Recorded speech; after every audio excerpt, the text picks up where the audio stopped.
मैं doctor Anita Rai Singhani, associate professor EAFM government college Kekri आपका हार्दिक स्वागत और अभिनंदन करती हूँ। बीकॉम पार्ट 3 के लिए आज हम लोगों ने पेपर जो चैप्टर तैयार किया है उसका नाम है बैंकों द्वारा साख निर्माण की क्या सीमाएं हैं, उसको हम आज स्टडी करेंगे। Limitations of credit creations bye banks. साख निर्माण की क्या क्या सीमाएं हैं? तो कई सारी सीमाएं हैं जो इस प्रकार हैं। जैसे सबसे पहले मुद्रा की मात्रा, volume of currency in circulation, की मुद्रा की मात्रा अगर बढ़ती है, ज़्यादा है तो साख निर्माण भी अधिक होगा, और मुद्रा की मात्रा अगर कम है तो नेचुरली साख निर्माण कम हो पाएगा। इसी तरीके से दूसरा महत्वपूर्ण पॉइंट है मुद्रास्फीति और संकुचन। इन्फ्लेशन एंड डिफ्लेशन की पोजीशन देखनी पड़ती है। इन्फ्लेशन अगर है तो साख निर्माण जो है उस हिसाब से होगा, और संकुचन है, मुद्रा की मात्रा कम हो गई है या मार्केट में जो है सर्कुलेशन कम है तो साख निर्माण में कमी आती है। मुद्रा को नकद रखने की प्रवृत्ति, habit of keep money in cash. पुराने टाइम में लोग अपने पास नकद रखने की प्रवृत्ति रखते थे और उसे एक्सपेंडिचर नहीं करते थे, सेविंग्स नहीं करते थे, उन्हें कैश रखना ज़्यादा पसंद था। तो इंडिया में एक ये ट्रेंड भी देखने को मिलती है कि अगर लोग नकद अधिक रखेंगे, सेविंग इन्वेस्टमेंट अगर नहीं करेंगे तो नेचुरली क्या होगा, साख निर्माण कम होगा। इसी तरीके से अगला पॉइंट है नकद कोषानुपात, कैश रिजर्व रेशो, कि जो कोष अनुपात रखा जाता है, नकद कोष अनुपात, अगर वो बढ़ा दिया जाएगा तो भी क्या होगा, साख निर्माण कम हो जाएगा और वैसे साख निर्माण अधिक होगा। और इसी तरीके से कुछ और मुद्दे भी हैं, पॉइंट्स भी हैं जिनसे साख निर्माण जो है तो उसकी सीमाएं पता चलती हैं। साख निर्माण की क्या क्या सीमाएं हैं, इसको हम ध्यान से स्टडी करेंगे। बैंक गुणक रीति से साख का निर्माण करते हैं, अर्थात बैंक के पास जितनी जमाएं होती है उसकी तुलना में कई गुना अधिक साख का निर्माण कर देते हैं। किंतु इसका अर्थ यह नहीं है कि बैंक असीमित मात्रा में साख का निर्माण कर सकते हैं, यानी कि बैंक की भी एक लिमिट है, उस लिमिट तक ही वो साख निर्माण कर सकते हैं। वास्तव में बैंक एक सीमा तक ही साख का निर्माण कर सकते हैं, उससे अधिक साख का निर्माण नहीं कर सकते हैं। प्रोफेसर बेनहम की बात करें तो प्रोफेसर बेनहम ने साख निर्माण की 3 सीमाएं बताई है। पहली बताई है विधिग्राह्य मुद्रा की मात्रा। विधिग्राह्य मतलब कानून के द्वारा जो मान्य मुद्रा है उसकी मात्रा कितनी है। अगर मात्रा ज़्यादा हो रही है तो नेचुरली साख निर्माण ज़्यादा हो पाएगा, अन्यथा साख निर्माण कम होगा। इसी तरीके से मुद्रा की तरलता, लिक्विडिटी ऑफ मनी, की अगर लिक्विडिटी कितनी है उस हिसाब से भी साख निर्माण डिसाइड करेगा। मुद्रा दायित्व का नकद कोष से अनुपात, कि मुद्रा के दायित्व कितने हैं, नकद कोष से उसका अनुपात कैसा है, ये भी डिसाइड करते हैं कि साख निर्माण कितना होगा। बैंक द्वारा साख निर्माण की सीमा या साख निर्माण को प्रभावित करने वाले तत्व कौन कौन से हैं, उसको स्टडी करेंगे हम। आधुनिक अर्थशास्त्रियों के अनुसार किसी भी बैंक द्वारा साख निर्माण की सीमा अथवा साख निर्माण को प्रभावित करने वाले तत्व निम्नलिखित हैं। पहला है मुद्रा की मात्रा, volume of currency in circulation, कि सर्कुलेशन में मुद्रा की मात्रा कितनी है, ये भी एक महत्वपूर्ण घटक है। बैंकों की साख निर्माण शक्ति को विधिग्राह्य मुद्रा की कुल मात्रा प्रभावित करती है। जिस देश में जितना अधिक विधिग्राह्य मुद्रा का निर्गमन होगा या प्रचलन होगा, वहाँ बैंकों की साख निर्माण की शक्ति उतनी अधिक हो जाएगी। इसके विपरीत विधिग्राह्य मुद्रा यानी कि कानून द्वारा मान्य मुद्रा की मात्रा कम होने पर साख निर्माण भी क्या होता है, धीरे धीरे कम होता चला जाता है। दूसरा महत्वपूर्ण मुद्दा आता है कि महत्वपूर्ण मुद्रास्फीति और संकुचन, इन्फ्लेशन एंड डिफ्लेशन। मुद्रास्फीति की दशा में विधिग्राह्य मुद्रा यानी कानून द्वारा मान्य मुद्रा बैंकों के पास अधिक जमा होती है, जिससे बैंकों की साख निर्माण की क्षमता भी अधिक हो जाती है। इसके विपरीत मुद्रा संकुचन की दशा में नकद कोष कम हो जाते हैं, जिससे बैंकों की साख निर्माण क्षमता भी कम हो जाती है। इसके बाद अगला महत्वपूर्ण पॉइंट है कि कौन से तत्व प्रभावित करते हैं। तो तीसरा महत्वपूर्ण पॉइंट है मुद्रा को नकद रखने की प्रवृत्ति, habit to keep money in cash. जिस देश में जनता की नकद रखने की प्रवृत्ति कम से कम होती है, उस देश में नकद जमाएं अधिक हो जाती हैं, जिससे बैंक की साख निर्माण की शक्ति अधिक हो जाती है।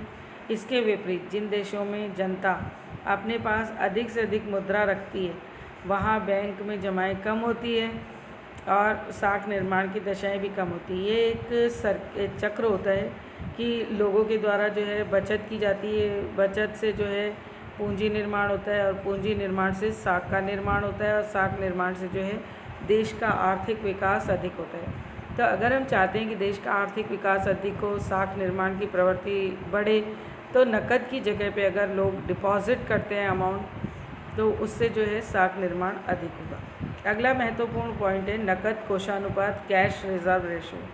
बैंक को अपने पास कुल जमा का एक निश्चित प्रतिशत या निश्चित भाग नकद कोष के रूप में रखना पड़ता है ताकि वे अपने जमाकर्ताओं की नकद मुद्रा की मांग को पूरा कर सकें। यदि बैंक अपने पास कम नकद कोष रखती है तो साख निर्माण की क्षमता अधिक हो जाती है। बैंक कितना नकद कोषानुपात रखेगी ये आरबीआई डिसाइड करती है और आरबीआई ये निश्चित करती है कि नकद कोष कितना रखा जाना है। मार्केट में मुद्रा की मात्रा न ज़रूरत से ज़्यादा होनी चाहिए न कम होनी चाहिए, तो आरबीआई इसके लिए मॉनेटरी पॉलिसीज़ बनाती है, फिस्कल पॉलिसीज़ बनाती है। तो मौद्रिक और राजकोषीय नीतियों के द्वारा मुद्रा की मात्रा को नियंत्रण करती है और उसमें साख निर्माण भी एक बहुत इम्पॉर्टेंट फैक्टर है कि साख निर्माण इस तरह से किया जाए कि मार्केट में मुद्रा की मात्रा बराबर बनी रहे, न ज़्यादा हो न कम हो। इसके विपरीत यदि बैंक अपने पास बहुत अधिक नकद मुद्रा रखनी पड़ती है तो उसकी साख निर्माण क्षमता कम हो जाती है। एक उदाहरण भी हम देख सकते हैं कि उदाहरण के लिए यदि बैंक के पास 5% नकद कोष रखती है तो 95% धन को क्या कर सकती है, साख के रूप में दे सकती है। ऐसी दशा में उसकी साख निर्माण की क्षमता अधिक होगी। पर इसके विपरीत यदि बैंक 20% अधिक नकद धन रख लेता है तो क्षमता घट कर के कितनी रह जाएगी, 80% ही रह जाएगी या काफ़ी कम हो जाएगी। अब इसमें अगला महत्वपूर्ण पॉइंट आता है साख नीति, क्रेडिट पॉलिसी। कि देश का जो केंद्रीय बैंक है वो साख मुद्रा का नियंत्रण और नियमन करता है। केंद्रीय बैंक, जैसा कि आप जानते हैं, रिजर्व बैंक ऑफ इंडिया, जब केंद्रीय बैंक या सरकार द्वारा सस्ती मुद्रा नीति अपनाई जाती है तो साख निर्माण अधिक होता है। इसके विपरीत स्थिति में केंद्रीय बैंक महंगी मुद्रा नीति को अपना करके साख को नियंत्रित करते हैं। महंगी मुद्रा नीति के अंतर्गत केंद्रीय बैंक दर, खुले बाजार की क्रियाएं, न्यूनतम बैंक, आरक्षित अनुपात आदि के द्वारा साख का संकोचन करता है। अतः बैंकों की साख निर्माण की शक्ति केंद्रीय बैंक की साख नियंत्रण नीति से प्रत्यक्ष और परोक्ष रूप से प्रभावित होती है। और इसके लिए बैंक क्या करती है, मॉनेटरी पॉलिसीज़ बनाती है, फिस्कल पॉलिसीज़ बनाती है और उनके द्वारा जो है बैंक के दरों को नियंत्रित करती है, खुले बाजार की क्रियाएं करती है। और इस तरीके से सरकार जो है, आरबीआई जो है स्पेशली केंद्रीय बैंक, वो मुद्रा की मात्रा पे नियंत्रण करती है, साख उसके हिसाब से बढ़ती है और घटती है। अब अगला पॉइंट आता है जमानतों की उपलब्धता, अवेलेबिलिटी ऑफ सिक्योरिटीज़। प्रत्येक बैंक जमानत के आधार पर ही ऋण देता है। जिस बैंक की जमानत जितनी अधिक अधिक होगी उतनी साख निर्माण वह बैंक अधिक करेगा।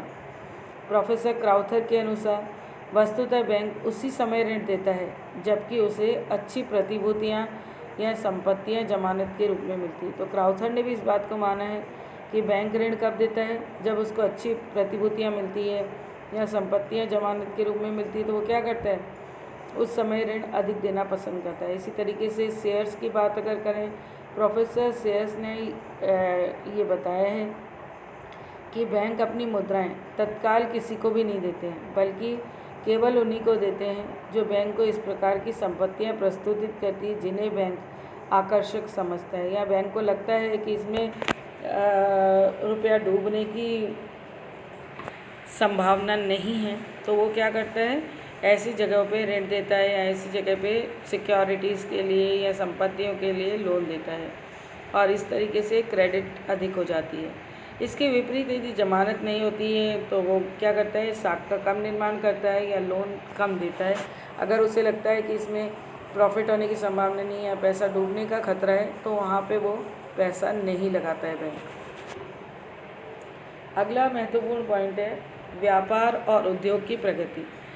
तो साख निर्माण को प्रभावित करने में व्यापार और उद्योग की प्रगति भी बहुत इम्पॉर्टेंट है। Progress of trade and industry.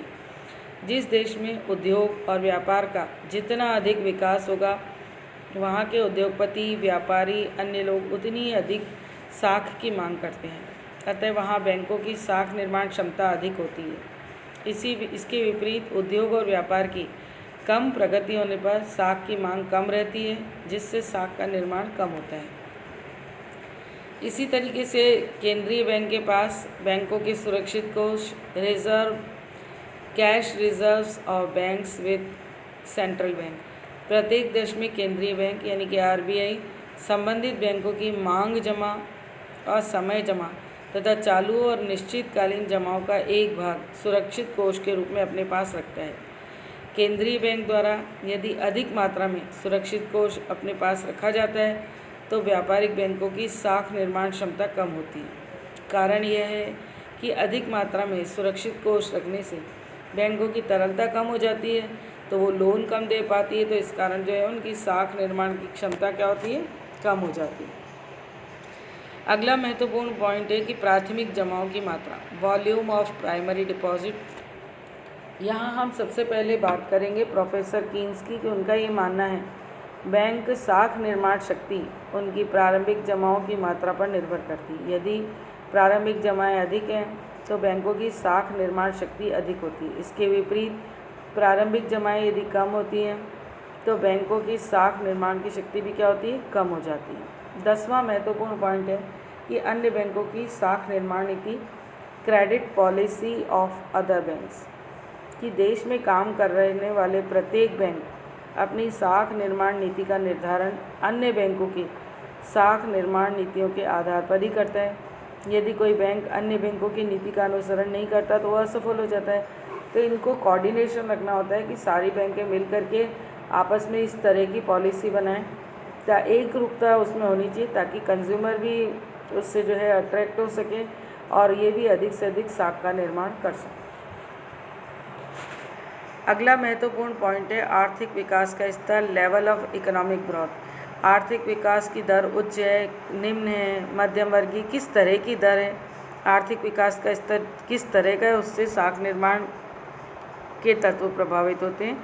कि आर्थिक दृष्टि से दो देश व्यापार, उद्योग, कृषि, खनिज आदि की दृष्टि से जितना अधिक उन्नत होता है वहाँ साख निर्माण की प्रवृत्ति उतनी अधिक हो जाती है। यदि कोई देश अधिक दृष्टि से पिछड़ा हुआ है तो वहाँ साख की कम आवश्यकता होती है, अतः वहाँ साख निर्माण भी कम होता है। यही कारण है कि विकसित देशों में व्यापारिक बैंकों द्वारा अधिक मात्रा में साख निर्माण करने में सफल रहते हैं। इसी तरह अगला महत्वपूर्ण पॉइंट है कि राजनीतिक दशाएं, पॉलिटिकल कंडीशंस, कि यदि राजनीतिक अस्थिरता है, दंगे फसाद होते हैं, देश में अशांति है, तो बैंकों की साख निर्माण क्षमता कम हो जाती है। और इसके विपरीत यदि राजनीतिक शांति है, सुरक्षा है, आर्थिक स्थिरता है, तो लोगों की भी विश्वसनीयता अधिक होती है, बैंकों की भी विश्वसनीयता बढ़ती है और साख निर्माण की प्रवृत्ति भी अधिक हो जाती है। तो इसी तरीके से कुछ और पॉइंट्स भी हैं। पहला इसमें नेक्स्ट मेन पॉइंट है सट्टे की प्रवृत्ति। स्पेक्युलेटिव टेंडेंसीज कैसी हैं? यदि देश में सट्टे की प्रवृत्ति अधिक है तो साख की मांग अधिक होती है, जिससे बैंक अधिक से अधिक साख का निर्माण करते हैं। और इसके विपरीत सट्टे की प्रवृत्ति कम या सीमित होने पर साख मांग कम होती है और साख का निर्माण भी कम होता है। अगला महत्वपूर्ण पॉइंट है कि लोगों की मनोवैज्ञानिक प्रवृत्ति, फिजियोलॉजिकल टेंडेंसी ऑफ पीपल, कि लोगों की मनोवैज्ञानिक दशा भी साख निर्माण को प्रभावित करती है। यदि लोग आशावादी दृष्टिकोण रखकर उज्ज्वल भविष्य की कामना से कार्य करते हैं तो भी साख का निर्माण अधिक होता है, और लोग निराशावादी हैं तो भविष्य को अधिकारपूर्वक मानते हैं तो साख का निर्माण कम हो जाता है। अगला महत्वपूर्ण पॉइंट है कि अंतर्राष्ट्रीय ऋण, इंटरनेशनल डेट्स कैसे हैं? जब कोई भी देश विदेशों से ऋण लेकर उसमें उद्योग, कृषि, व्यापार आदि के विकास के लिए उसका उपयोग करता है तो साख की मात्रा बढ़ जाती है या अधिक होती है। और इसके विपरीत यदि वो आर्थिक विकास में नहीं करता है तो नेचुरली क्या होगा, साख का निर्माण कम हो जाता है। तो साख के निर्माण को अंतर्राष्ट्रीय ऋण भी प्रभावित करते हैं। धन्यवाद, थैंक यू।